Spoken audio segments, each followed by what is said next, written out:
Subscribe our YouTube channel and watch our videos. أعوذ بالله من الشيطان الرجيم بسم الله الرحمن الرحيم أفتطمعون أن يؤمنوا لكم وقد كان فريق منهم يسمعون كلام الله ثم يخرفونه من بعد ما عقلوه وهم يعلمون صدق الله العظيم افتطمعون کیا تم امید رکھتے ہو اے مسلمانوں کیا تم امید رکھتے ہو یہ کہ وہ ایمان لائیں گے تمہارے ساتھ مانیں گے تمہاری بات کو وَقَدْ كَانَ فَرِيقٌ مِّنْهُمْ اور تحقیق ہے ایک جماعت ان میں سے يَسْمَعُونَ كَلَامَ اللَّهِ سنتی ہے اللہ کے کلام کو ثُمَّ يُخَرِّفُونَهُ پھر تحریف کرتی ہے تبدیل کر دیتی ہے اس کو مِن بَعْدِ مَا عَقَلُوهُ بعد اس کو سمجھنے کے وَهُمْ يَعْلَمُونَ اور وہ جانتے ہیں یعنی کہ وہ جانتے ہیں کہ وہ غلط کر رہے ہیں یعنی اے مسلمانوں کیا یہ سارے قصے سن کر اب بھی تم توقع رکھتے ہو کہ یہ یہودی تمہارے کہنے سے ایمان لے آئیں گے حالانکہ ان سب مذکورہ قصوں سے بڑھ کر ایک اور بات بھی ان سے ہو چکی ہے کہ ان میں کچھ لوگ ایسے گزرے ہیں کہ اللہ کا کلام سنتے تھے اور پھر اس کو کچھ نہ کچھ کر ڈالتے تھے یعنی کہ اس کے اندر تحریف کر دیتے تھے اس کو سمجھنے کے بعد ایسا کرتے اور لطف یہ کہ یہ بھی جانتے تھے کہ ہم برا کر رہے ہیں اغراض نفسانیہ اس کاروائی کا باعث ہوتی تو مطلب یہ کہ جو لوگ ایسے بے باک اور اغراض نفسانی کی اسیر ہوں وہ کسی کی کہنے سننے سے کب باز آنے والے ہیں اور کسی کی کب سننے والے ہیں اور کلام اللہ سے مراد یا تو تورات ہے اور سماع سے مراد بواسطہ انبیاء کے اور تحریف سے مراد اس کے بعض کلمات یا تفسیر یا دونوں بدل ڈالنا ہے اور یا کلام سے مراد کلام ہے وہ کلام ہے جو ان 70 آدمیوں نے جو بطور تصدیق حضرت موسیٰ علیہ السلام کوہ طور پر سنا تھا اور سماع سے مراد بلا واسطہ اور تحریف سے مراد قوم سے یہ نقل کر دینا کہ اخیر میں اللہ نے یہ بھی فرما دیا تھا کہ جو حکم تم سے ادا نہ ہو سکے وہ معاف ہے امور مذکورہ بالا میں سے کسی ایک امر کا صدور گو ان یہودیوں سے نہ ہوا ہوگا جو حضرت رسول صلی اللہ علیہ وسلم کے زمانے میں موجود تھے لیکن چونکہ یہ لوگ بھی اپنے اسلاف کے ان اعمال پر انکار و نفرت نہ رکھتے تھے اس لیے حکماً یہ بھی ویسے ہی ہوئے یعنی کہ ان ساری باتوں جو ان کی اندر خرافات تھیں وہ جتنی خامیاں ان کے اندر تھیں ان میں سے اگر کوئی بھی ان میں نہ پائی جائے تو اس کے باوجود وہ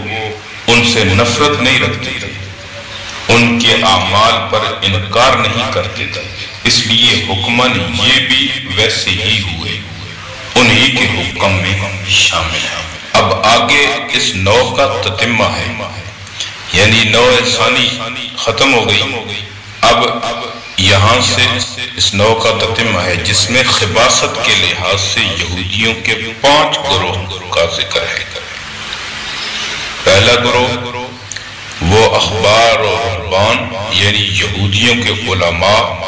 اور درویشوں کا ہے جو سمجھ بوجھ کر تورات میں تحریف کرتے تھے۔ دوسرا گروہ منافقین یہود کا ہے۔ تیسرا گروہ ان پڑھ اور جہلا کا ہے جو مولویوں اور پیروں کی بتائی ہوئی باتوں پر ایمان رکھتے تھے۔ چوتھا گروہ ان علماء یہود کا تھا جو تحریری طور پر تورات کی تحریف کرتے تھے۔ اور پانچواں گروہ صاحبزادگان کا تھا جن کو اپنے آباء و اجداد پر ناز تھا۔ افتطمعون، یہاں حمزہ استفہام انکار توبیخ کے لیے ہے اور خطاب حضرت محمد صلی اللہ علیہ وسلم اور مسلمانوں کے ہے۔ مطلب یہ ہے کہ آپ ان یہودیوں سے یہ توقع نہ رکھیں کہ یہ ایمان لے آئیں گے، کیونکہ ان کی اس وقت یہ 5 گروہ ہیں اور ان سب کی خباثتیں اس حد تک پہنچ چکی ہیں کہ ان سے ایمان کی توقع بیکار ہے۔ وَقَدْ كَانَ فَرِيقٌ مِّنْهُمْ، اس فریق سے یہود کے وہ علماء مراد ہیں جو حضور صلی اللہ علیہ وسلم کے زمانے میں موجود تھے۔ اور کلام اللہ سے مراد تورات ہے۔ ثم يحرفونه، یہود کے علماء اچھی طرح جانتے تھے کہ حضور صلی اللہ علیہ وسلم آخری رسول ہیں اور تورات میں جس آخری نبی کا ذکر ہے وہ آپ ہی ہیں، مگر جان بوجھ کر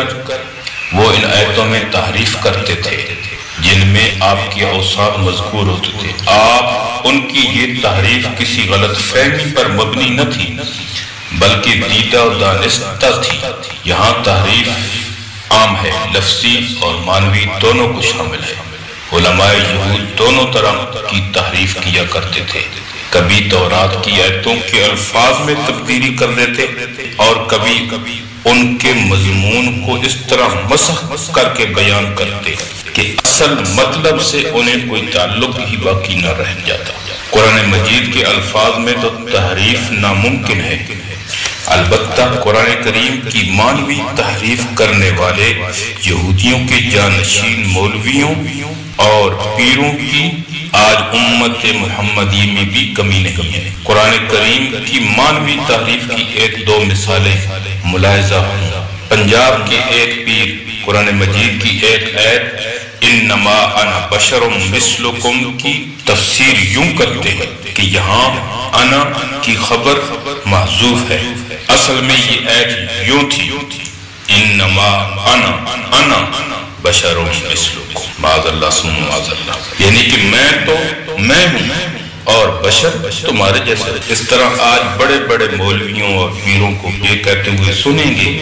کہ قرآن کریم میں جہاں کہیں من دون اللہ یعنی غیر خدا کی عبادت کرنے سے منع کیا گیا ہے،